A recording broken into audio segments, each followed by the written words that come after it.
আজকে সবাই মিলে বৌদির জন্মদিন পালন করলাম, তাও আবার আমাদের বাসাতে। সবটাই দেখতে পারবেন আজকের ব্লগে, তাই পুরো ব্লগটি দেখতে থাকুন। Hello friends, welcome back to my channel. কেমন আছেন আপনারা সবাই? আমার গতদিনের ব্লগ যারা যারা দেখেছেন তারা তো জানেন যে আমি দিদি বাড়িতে গেছিলাম, মানে মেজ দিদি বাসায় গেছি। সবাই মিলে ওখান থেকে আমাদের বাসায় চলে এসেছি, আর তার আগে গেছিলাম মামা বাড়িতে। আমাদের বাসায় পৌঁছতে গিয়ে 9:30টার মতো বেজে গেছিল, আর আসার পরে সবাই মিলে একসাথে জন্মদিন পালন করলাম।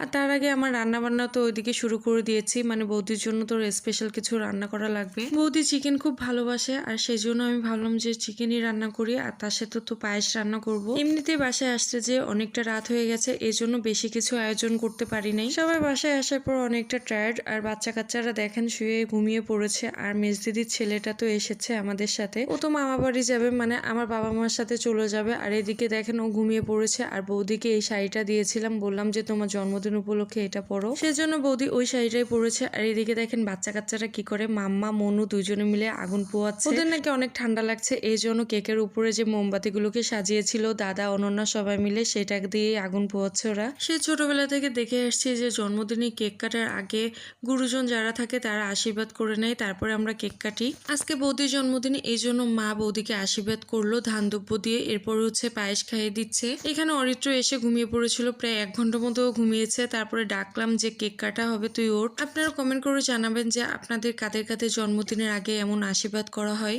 ওদিকে তো মা আশীর্বাদ করে গেল, এবার হচ্ছে আমার বড়দিদি আশীর্বাদ করছে আর পায়েস খাইয়ে দিচ্ছে। এমন করে সবাই আশীর্বাদ করবে। যদি সকালবেলা চলে আসতাম তাহলে বৌদির জন্মদিনটা আরো অনেক সুন্দরভাবে কাটাতে পারতাম, কিন্তু যেহেতু আমাদের অনেকটা লেট হয়ে গেছে, মানে অনেকটা রাত হয়ে গেছে, এই জন্য যতটুকু পেরেছি ততটুকুই করেছি। বাসায় আসার পরে তো রান্না বান্না শুরু করে দিয়েছি, আর বৌদি তখনও জানতো না যে বৌদির জন্মদিন পালন করা হবে। কিন্তু মা তো আগে এসে আমাকে বলে দিয়েছে যে কেক কাটা না হলেও আগে তো পায়েস খাওয়াতে হবে, যদি কেক না পাওয়া যায় এত রাত্রেবেলা। তার বাপ্পা যে কেকটা এনেছিল, সবার তো আশীর্বাদ করা হয়ে গেছে, এবার কেক কাটার পালা। আর এদিকে দেখেন কেক খাইয়ে দিচ্ছে যে ছেলেটা, ওটা হচ্ছে বৌদির ভাই, আর ও আমাদের বাড়িতে যাবে। ওর তো পরীক্ষা শেষ হয়ে গেছে, এই জন্য দিদি বাড়িতে যাবে একটু বেড়াতে। আজকের অনন্যার মনটা অনেকটা খারাপ, কারণ ও কালকে চলে যাবে বাবা মার সাথে। আমি কয়েকটা দিন পরে যাবো আবার বাবার বাড়িতে। একসাথেই যেতে চেয়েছিলাম কিন্তু যাওয়া হলো না। আর এদিকে আমি সবকিছু আয়োজন করে দিয়েছিলাম বৌদির জন্য, মানে সবকিছু বেড়ে দিয়েছিলাম। আর পরের দিন সকালবেলা সবাই রেডি হয়ে নিয়েছে, মানে চলে যাওয়ার জন্য, আর অনন্যাও রেডি হয়ে নিয়েছে। আমার মনটা তো অনেক বেশি খারাপ লাগছিল, বাবা মা যাচ্ছে, সবাই চলে যাচ্ছে একসাথে। অনেকটা বেশি খারাপ লাগছিল যে সবাই একসাথে চলে যাচ্ছে সেজন্য, কিন্তু তারপরে ভাবলাম যে না, আমি তো আবার কয়েকটা দিন পরে যাব, আবার সবার সাথে দেখা হয়ে যাবে।